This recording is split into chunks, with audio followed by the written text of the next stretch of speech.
우리 사랑하는 성도님 여러분, 한 분 한 분마다 오늘 하나님 주시는 말씀 가운데 큰 은혜 있으시기 바랍니다. 아멘.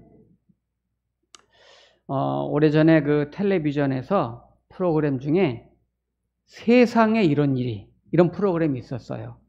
네, 세상에 이런 일이.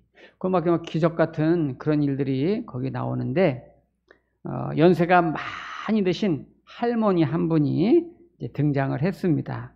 이 할머니는 7살 때 홍역을 앓다가 두 눈을 이제 잃고 안 보이게 됐습니다.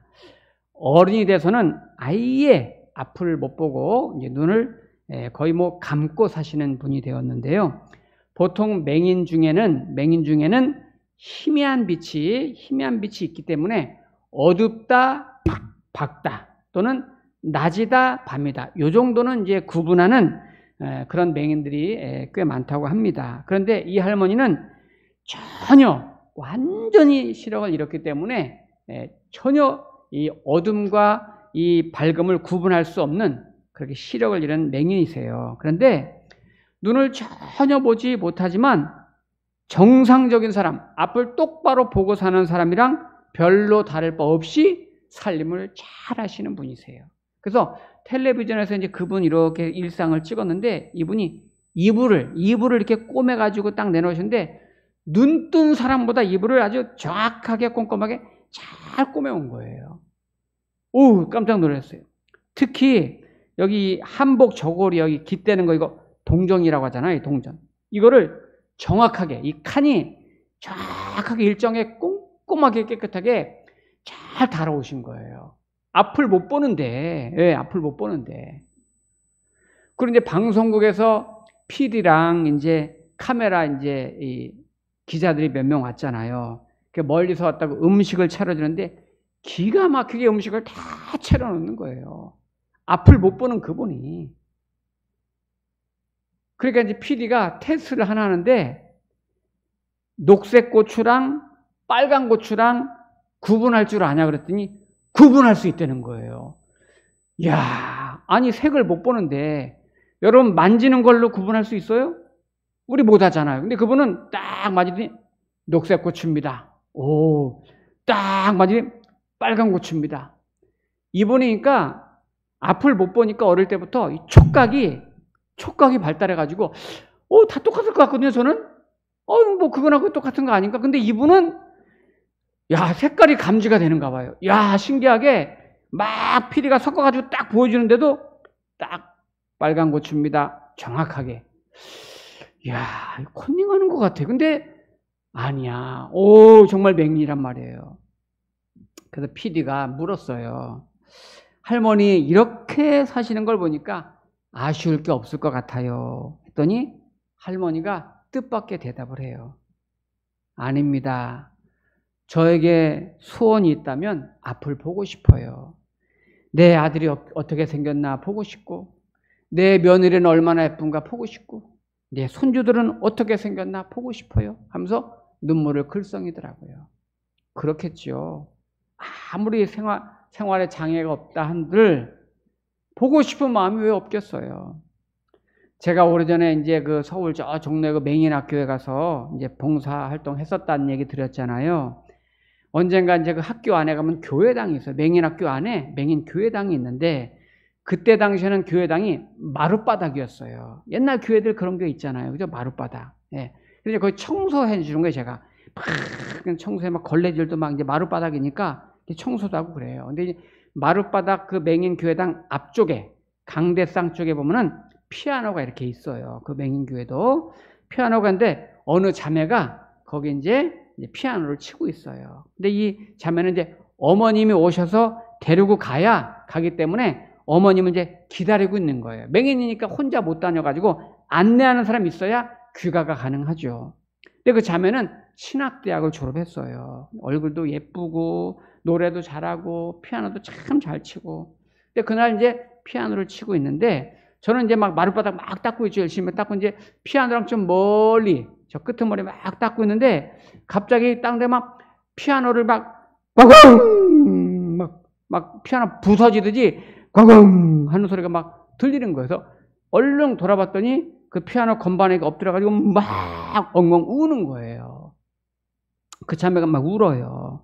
근데 깜짝 놀라가지고 얼른 달려가가지고 보니까 피아노 엎어져가지고 막 울어요. 그래서 이제 무슨 일 있으시냐고 이렇게 물었더니 저도 보고 싶어요. 저도 앞을 보고 싶어요. 그러면서 막 우는 거예요. 이 자매는 중도 실명이거든요. 어릴 때는 다 볼 수 있었는데 나중에 이제 실명이 됐어요.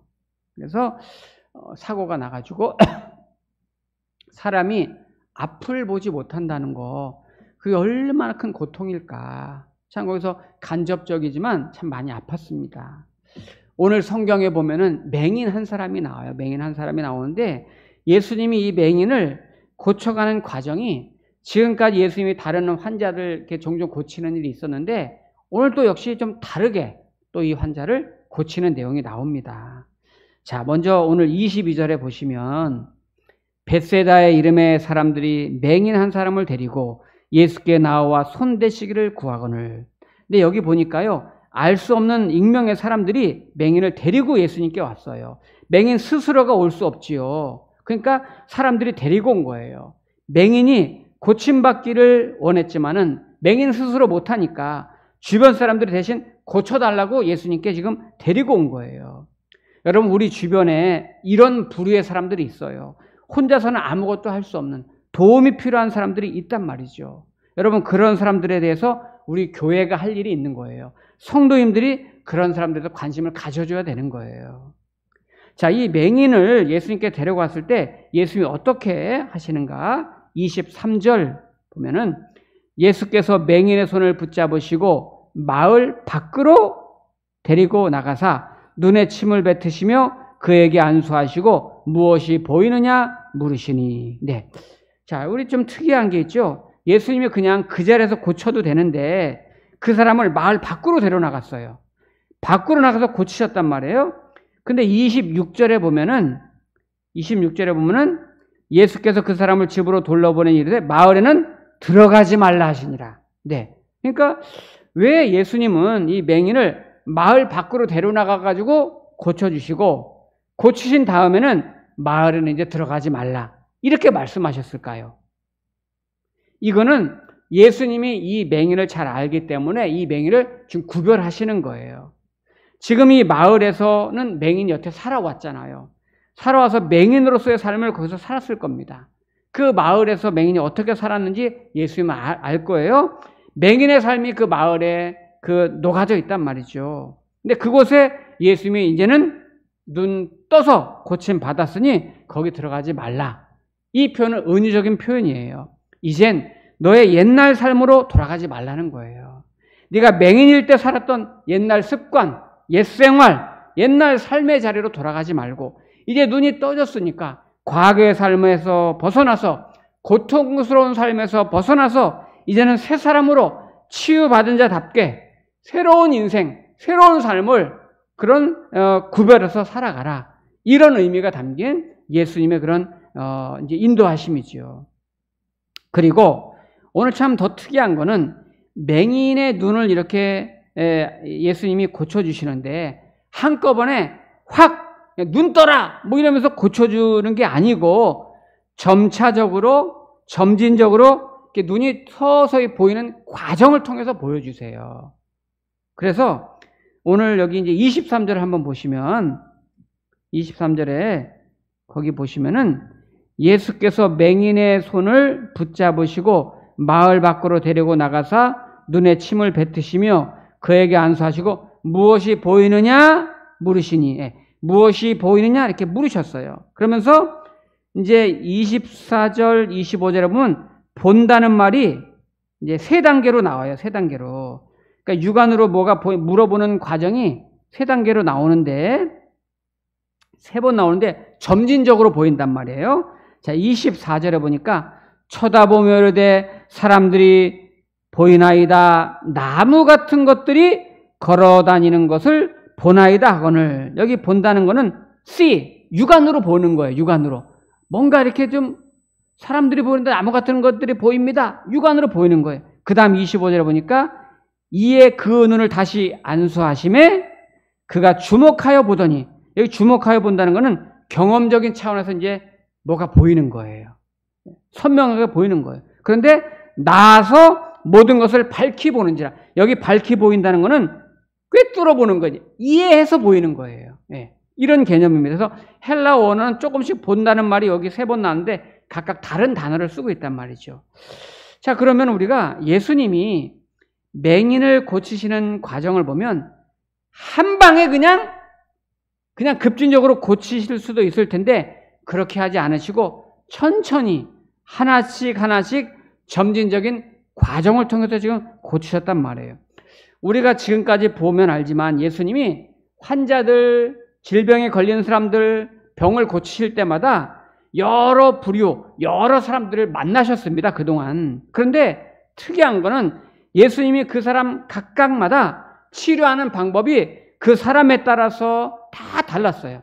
그 한 사람의 마음과 삶과 또 몸과 이런 걸 보면서 다 다른 방식으로 고쳐주시더라는 거예요. 그 사람이 자라온 환경과 상황과 인격과 질병의 상태를 보시고 각각 다른 방식으로 환자들을 고쳐주셨어요. 일시에 그냥 한 번에 고쳐준 분도 계시지만 전부 다 다르게 고쳐주셨단 말이에요. 이거는 예수님의 인카네이션 방법이랑 똑같은 거예요. 예. 아이들에게는 아이들의 용어가 있잖아요. 아이들이 쓰는 그런 표현이 있단 말이죠. 또 어른들은 어른들이 쓰는 언어가 있고 어른들이 쓰는 용어가 있어요. 뭐 학문이 깊은 배운 사람들은 학문이 깊은 나름대로 어떤 용어와 전문 지식 그런 이 단어들이 있잖아요. 그런 것처럼 예를 들어서 이제 우리 사람이라고 하는 이 존재는 우리 내면에는 저와 여러분 내면에는 어릴 때부터 지금까지 쭉 성장하면서 연령대가 다 우리 안에 들어 있어요. 저와 여러분 안에는 빼곡하게 아기 때부터 지금까지 50, 60, 70 되면서까지 내가 이 지나온 모든 연령대가 내 몸에 다 새겨져 있단 말이에요. 그죠? 다 감춰져 있어요. 그래서 상담 심리학 용어에는 성인 아이 이런 용어가 있잖아요. 그죠? 나이는 그분이 지금 60세가 됐고 70세가 됐지만 그 속에는 2살, 3살 때부터 형성된 인격과 경험과 또 그런 감정과 환경이 어른이 된 지금 내 안에, 우리 안에 지금 스며들어 있고 잠재되어 있는 거예요. 그래서 여러분들이 저를 보기에는 제가 이제 60이 된 점잖은 목사 같아도 어떤 때는 초딩 같은 모습이 저한테 나올 때가 있어요. 네, 그럴 때가 있단 말이에요. 그럼 그게 뭐 저도 깜짝 놀랄 때가 있어요. 저도 내가 왜 거기서 그렇게 행동했지? 이럴 때가 있단 말이에요. 왜냐면 60이라는 것이 제 안에 60살 나이만 보이는 게 아니라 내 안에 쭉 다 그게 감춰져 있으니까. 예. 그러니까 저의 이거를 가장 잘 아는 사람은 누굴까요? 같이 사는 사람은 저를 잘 알겠죠. 그죠? 예. 저도 제 아내랑 이제 뭐 부부로 벌써 30년, 뭐 이제 40년 가까이 살았는데 저도 제 아내를 보면 서프라이즈예요. 예. 예. 권태기가 그래서 없어요. 권태기가. 예. 저는 깜짝 놀랄 일이 많으니까. 예. 사람은 나무처럼 나이테가 다 있는 거예요. 예수님께서 사람을 대하실 때 절대 획일적으로 똑같은 사람으로 대하지 않으시는 거예요. 우리는 이 대목을 주목해야 되는 거예요. 항상 한 사람 한 사람을 만나실 때 진심으로 한 사람을 이해하시고 접근하시고 치유하는 방법이 다 달랐단 말이에요. 이거는 인간에 대한 예수님의 깊은 이해, 그런 사랑이 있는 거죠. 그냥 예수님이 사람을 그냥 무슨 공장에서 제품 찍어내듯이 다 똑같은 그냥 획일적으로 그렇게 바라보지 않으시는 거예요.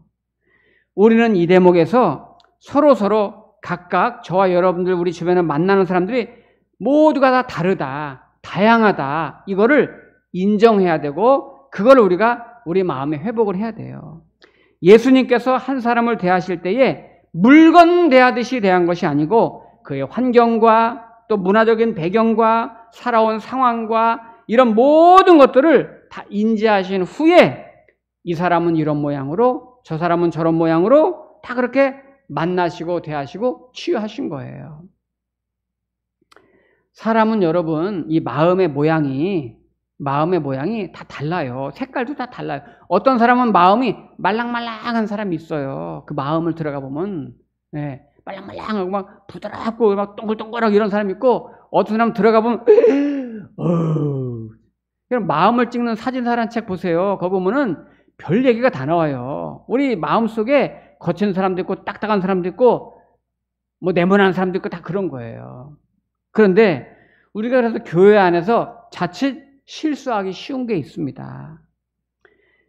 내가 경험한 것이, 내가 체험한 것이 항상 옳다 이렇게 생각하는 걸 조심하셔야 돼요. 조심하셔야 돼요. 왜 항상 나만 옳습니까? 내가 공부 많이 했다고 나만 옳은 건 아니잖아요. 내가 경험한 세계가 다 맞다? 이건 아니잖아요. 내가 네모라는 프레임을 내가 갖고 산다면 모든 사람의 신앙과 생활과 모습을 그 네모 틀 안에서 보는 경향이 있다 그 말이에요. 그래서 이 네모 안에 들어오지 않는 사람, 네모 안에 들어오지 않는 신앙은 저거 이 신앙생활을 저렇게 하지? 아유, 저거 잘못된 거야. 저 사람 저 다세포 생물 같아. 이러면서 막 사람을 정죄하고 판단하고 나랑 다르다고. 저 사람 세모라고. 별 모양 같고 말이죠. 동그라미 모양 같다고, 나랑 다르다고, 저 사람 틀렸다 이렇게 말하는 경향이 있다 그 말이에요. 왜 그게 틀립니까? 그래서 우리가 교회 안에서는 항상 조심하셔야 해요. 내가 믿어온 신앙 방식, 내가 살아온 그런 경험, 형태가 항상 옳다 이렇게 생각하지 말고, 사람은 얼굴이 다 다르듯이 믿는 방식도 다르는 거예요. 믿는 방법도 자세도 다를 수가 있는 거예요. 저만 해도 여러분 여러 교회를 경험해 왔잖아요. 목사이다 보니까 당연히 여러 부목사도 여러 교회를 다녀왔고, 담임 목회도 이렇게 하다 보니까 참 다양해요. 그 교회들도 전통 있는 교회, 또 새로 생긴 교회, 여러 교회마다 지역마다 신앙의 양식이 다 다르더라는 거예요. 그래서 저는 우리 어린아이들을 좋아해요. 어린아이들. 어린이, 중고등부 참 좋아해요. 요즘 막 아이들이 막 철이 없으니까 아이들이 얼마나 다양해요. 참 희한해. 예수 믿는 것도 야, 넌 어느 별에서 왔니? 이렇게 묻고 싶어. 참 특이하게 믿는 아이들이 있어요. 근데 그러다가 점점 나이가 50이 되고 60이 되고 70이 되면 굳어지는 거예요. 이제 굳어져가지고 획일적이 돼가지고 똑같은 모습으로 굳어지니까 그게 아닌 사람은 다 잘못됐다고 생각하는 이런 경향이 있는 건데, 이거를 우리가 조심하셔야 되는 거예요.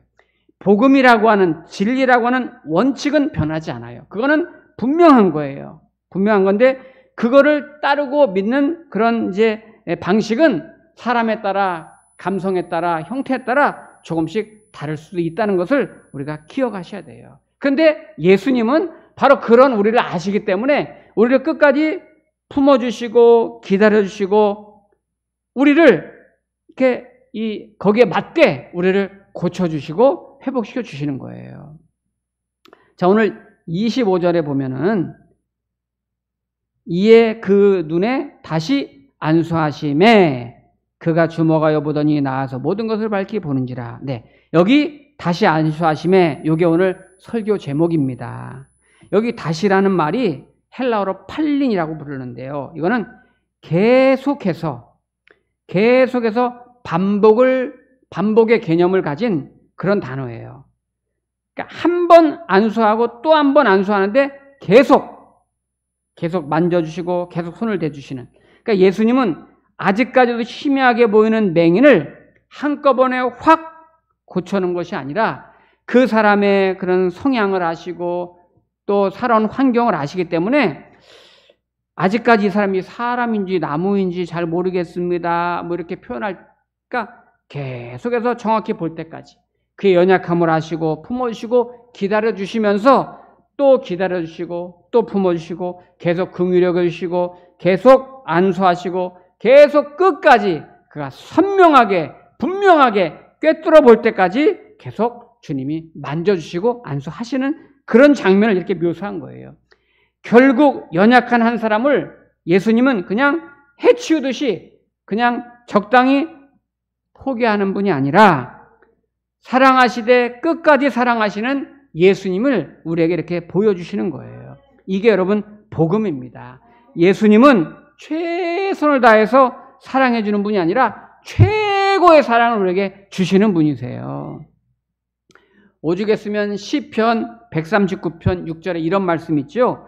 내가 하늘에 올라갈지라도 거기 계시며 수월의 자리를 펼지라도 거기 계시며 내가 바다 끝에 거할지라도 거기 계시며 거기서도 주의 손이 나를 인도하시며 나를 붙드시나이다. 이렇게 말해요.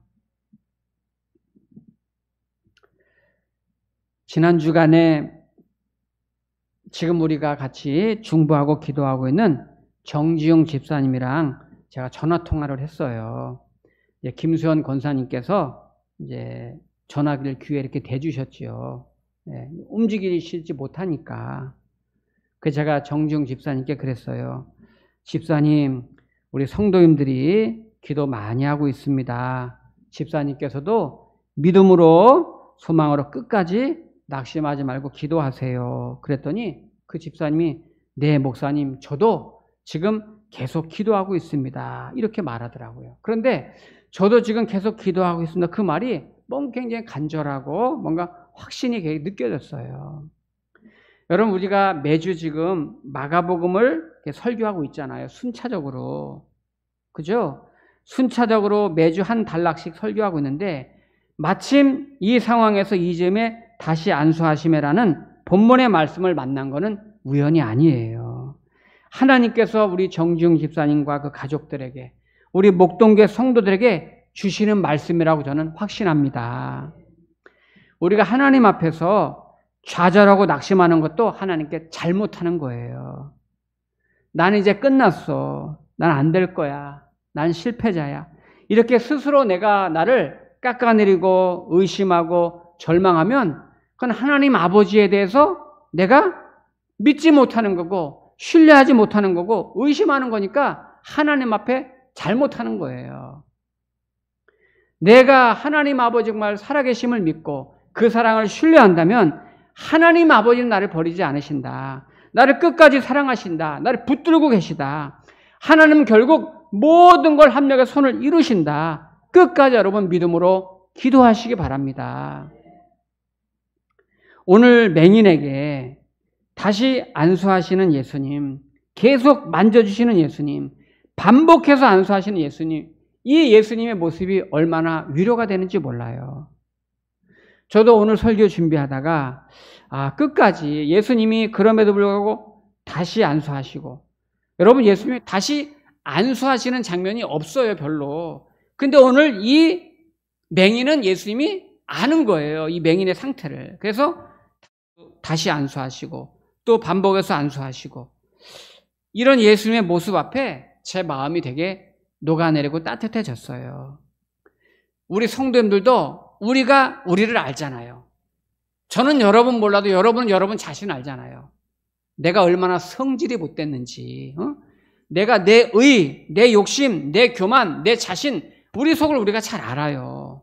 때로는 허물도 많고, 때로는 돌아서면 죄를 짓기도 하고, 때로는 부끄러운 모습을 가지고 있고, 그래서 때로는 그것 때문에 낙심도 하고 절망도 하고 또 결심도 하지만 무너지기도 하고, 이런 우리의 모습들을 우리가 알아요. 그런데 그 모습을 주님도 틀림없이 아실 텐데 주님은 그럼에도 불구하고 우리를 끝까지 포기하지 않으시고 기다려주시고 또 다시 안수하시고 다시 만져주시고 다시 품어주시고 결코 나를 포기하지 않으신다는 거예요. 우리가 완전히 다시 밝히 보는 그날까지, 그 시간까지, 내 눈이 떠지는 그때까지 주님이 계속 안수하시고 우리를 놓지 않으신다는 거예요. 저와 여러분들이 연약함에 대해서 너무 괴로워할 필요 없어요. 내 모습 이대로 주님 앞에 나오시면 돼요. 베드로도 얼마나 많이 넘어지고 실수하고 실패했습니까? 그러나 주님이 끝까지 그를 포기하지 않으시고 귀하게 사용해 주시잖아요. 주님이 나를 놓지 않으시고 나를 붙들어 주십니다, 여러분. 우리가 이제 예배 끝나면 또 우리는 세상으로 나아가서 살아갈 것입니다. 그럴 때 또 세상에 나아가면 오늘과 기도하고 말씀 듣고 묵상하고 결단했지만 또 나가면 또 내가 실수할 수 있고 또 낙심할 수 있고 또 넘어질 수도 있어요. 그래서 마음이 막 낙심이 되고 포기할 수 있어요. 그건 내 생각이고 내 마음이고, 나를 붙들고 계시는 하나님은 결코 나를 놓지 않으세요. 그런 순간이 올 때마다 내 머리에 땅 하고 때리는 이 말씀, 다시 안수하신다는 이 말씀 여러분 기억하시고 끝까지 나를 다시 만져주시고 다시 안수하시는 주님, 그분이 나를 붙잡고 계심을 믿고 절대로 여러분 절망하지 말고 위풍당당하게 한 주 동안도 살아가기를 여러분 축원합니다. 기도하겠습니다.